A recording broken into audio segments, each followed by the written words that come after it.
मराठी సరే పాడు పాడు.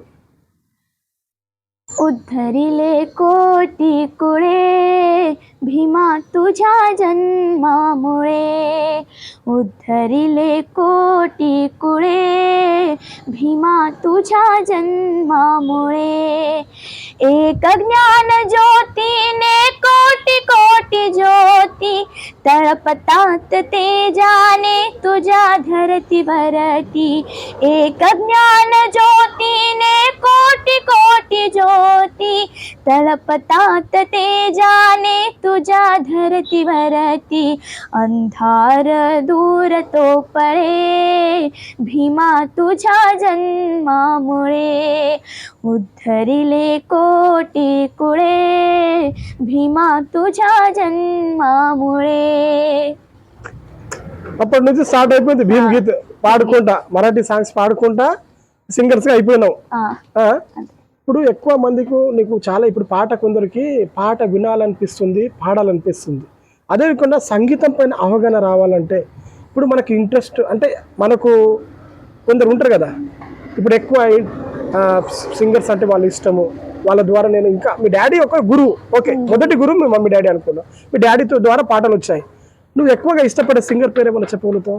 మరాఠీ అంటే మమన్ దాదా కర్డక్. మమన్ దాదా కర్డక్. ఆమె పాట వచ్చా? ఒకటి పాడు.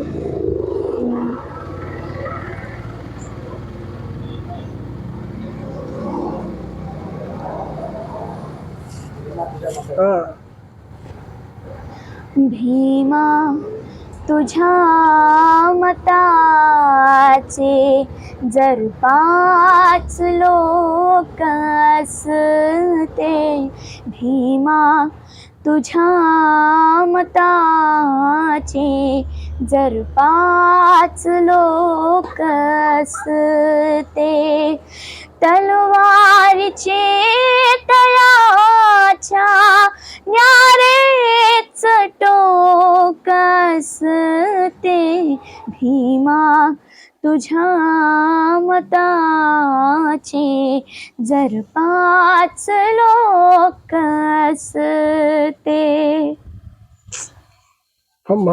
ప్రతి ఒక్క పాటని ఇట్లా ఇట్లా సంగీతాన్ని మొత్తం రాగం కరిగిస్తున్నావు అమ్మా. మొత్తం నేను అంటే సంగీతాన్ని మొత్తం నరాలు మొత్తం అసలు బండలు కరిగిపోతాయని చెప్తున్నారు కదా. మరాఠీ పాటలు పాడుతున్నావు, ఇంత మంచి పాడుతున్నావు అంటే ఫర్దర్ ఫ్యూచర్ నీకు ఏమైనా కావాలి singer, best singer, Marathi singer కాకుండా హిందీ సింగర్ కాకుండా తెలుగులో ఏమైనా అడుగు పెట్టాలనుకుంటున్నావు? అట్లా ఎవరైనా అవకాశాలు ఇస్తే? నేను తెలుగు టీవీ షోస్ లో కూడా వెళ్ళాలనుకుంటా. అంటే ఆల్రెడీ ఆల్మోస్ట్ మరాఠీ అక్కడ చేస్తున్నావు, మరి ఇక్కడ కూడా అవకాశాలు వస్తే ఖచ్చితంగా వెళ్తావా? ఖచ్చితంగా వెళ్తా. తెలుగు రాదని చెప్తున్నావు, తెలుగు రాదని చెప్తున్నావు కదా. తెలుగు ఎప్పుడు రాదు కానీ నేర్చుకుంటూ వస్తుంది కదా. నేర్చుకుంటా అంటే అటు షోస్కి వెళ్ళాలంటే చాలా సాంగ్స్ రావాలి కదా, కొన్ని కఠినమైన పదాలు ఉంటాయి, అవి పాడగలుగుతారు కదా. ఇంట్లో మాట్లాడతారు మీరు తెలుగు? కొంచెం కొంచెం కొంచెం కొంచెం జస్ట్ ఓకే. మరి అదే మరాఠీ కూడా పాడావు, ఒక మంచి హిందీ పాట, ఊపున్న పాట పాడదాం. నీకు ఇష్టమైన పాట?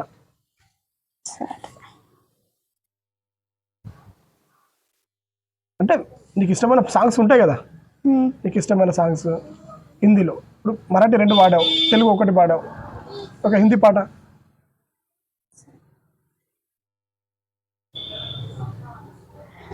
परदेसी परदेसी जाना नहीं मुझे छोड़ के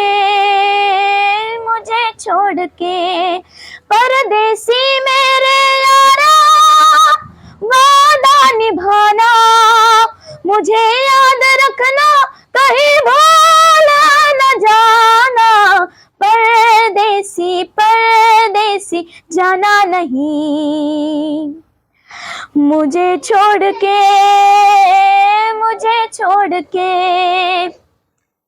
అసలు బాగా పైకి లేపుతున్నా అంటే భయం అనిపిస్తున్నా, కంట స్వరాలు తగ్గిపోతున్నాయి. అసలు ఏంటి మరి తీసి జానా వామ్మో, అంత నిజంగా చెప్తున్నా. చాలా ఫ్రెండ్స్ మేము కూడా పాటలు పాడతాం కానీ కొన్ని స్వరాలు ఏంటంటే తెగిపోతాయి. అంత కొన్ని పాటలు పాడాలంటే చాలా కష్టం, నిజం చెప్తున్నా, అంతే కదా. అంటే ఈ పాటలు ఖచ్చితంగా పాడాలంటే ఈ సంగీతం ఖచ్చితంగా ఉండాలి, సంగీతం రావాలి, సంగీతం పైన అవగాహన ఉన్న వాళ్ళే పాడతారని చెప్తున్నా. నువ్వు నేర్చుకున్నావు మరి సంగీతం? నిజం చెప్తున్నా, సంగీతం నేర్చుకుంటున్నావు. ఇది నేర్చుకుంటేనే పాడగలుగుతాం అంత స్వరము, అంతే, లేకపోతే కష్టమే కొంచెం. చాలా కష్టం. ఇప్పుడు చాలా మంది అంటారు, ఇప్పుడు చాలా మంది ఇప్పుడు నాకు తెలిసి ఏంటంటే పల్లవి అంటే ఏంది, కొంచెం చాలా మంది పాడడానికి ట్రై చేస్తారు, కానీ పల్లవి అంటే ఏంది, ఇప్పుడు చరణం అంటే ఏంది, అనుపల్లవి అంటే ఏంది, చాలా మందికి ఇలా తెలుగు. అలాంటి నువ్వు చెప్పగలుగుతావు కొంచెం? ఇప్పుడు స్వరాలలో మనం చెప్తారు కదా, ఒక పాట పాడేటప్పుడు దాంట్లో ఏమేమి ఉంటాయి, చాలా మంది నేను కూడా ఒక సాంగ్ పాడగలుగుతాను, బట్ దాంట్లో కొన్ని స్టెప్స్ ఆఫ్ పాయింట్స్ ఉంటాయి కదా, అవి ఎలా ఉంటాయి నీ భాషలో, నువ్వు నేర్చుకున్న సంగీతంలో ఎలా ఉంటాయి ఒకసారి ఎక్స్ప్లెయిన్ చేయి. చాలా మందికి తెలియదు, అందరు సింగర్స్ నీలాగా చాలా మంది పాడతారు, బట్ సంగీతం పైన అవగాహన ఉండదు వాళ్ళకి. అలాంటి వాళ్ళకి నీకు అంటే నీ ద్వారా నేర్చుకుంటారు కొందరు. పల్లవి చరణం అంటే అవి సాంగ్స్ లోనే ఉంటాయి. పల్లవి అంటే స్టార్టింగ్ అంటే ఇప్పుడు నేను పాడాను మాటే రాని చిన్నదాన్ని, ఇది మ్యూజిక్ ముందే అంటే ఫస్ట్ వచ్చేది పల్లవి. ఓకే. అండ్ పల్లవి అయిపోయిన తర్వాత చరణం వస్తుంది. చరణాలు స్టార్ట్ అవుతాయి. ఎక్కువగా చరణాలు 2, 3 or 4 ఉంటాయి అనుకుంటా, నాకు తెలిసి 2, 3. ఇప్పుడైతే కొన్ని ఇప్పుడు చాలా 1, 2కే తీసేస్తున్నారు ఇప్పుడు సాంగ్స్ కొన్ని అయితే చాలా మంది. మరి కొంచెం ఇంకొకటి కొంత అనుపల్లవి కూడా అంటారు అట్లా, మళ్ళీ రాగాలు స్వరంతో అంటారు. ఫస్ట్ ఒక పాట వచ్చేటప్పుడు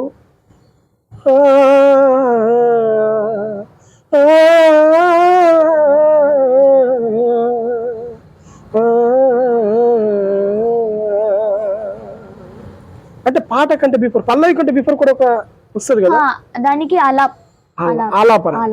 యా ఎగ్జాక్ట్లీ.